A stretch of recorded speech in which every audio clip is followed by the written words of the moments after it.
In this Ventra Pro video, we're going to show you how to install a static pressure sensor. Once the static pressure sensor is wired, to program the controller for the static pressure sensor, you go to System Setup, arrow down to press Enter to add a control device. Now we scroll through the list and look for static pressure. Once here, we press Enter. Number 0 is a default since there is only one static pressure sensor that can be run on the Ventra Pro. You have no option to change that, so it automatically will be number 0. Then you can choose what zone it's in if you have multiple zones, but again, one static pressure sensor per Ventra Pro. Then Enter. Then we will choose the module.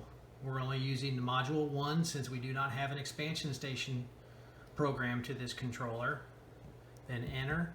Now we will put which channel on the analog input board the static pressure sensor is wired to. And in this case, it's wired to channel 9. So we put number 9, press Enter, and then Enter to confirm.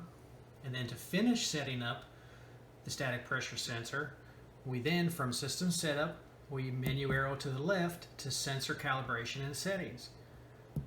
We arrow down or up until we come to Static Pressure Sensor ADC cal values.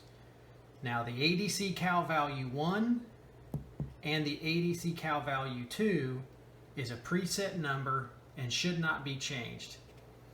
Then if you arrow down again, you come to Static Pressure WC Calibration 1, the water column calibration.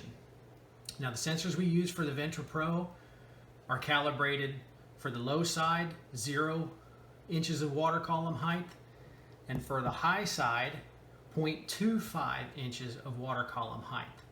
These should be factory defaults of cal value 1 of 0 and cal value 2 of 0.025. You will not need to change those, or it could make your static pressure sensor read a different static pressure than what is actual. And that is finished for our static pressure setup.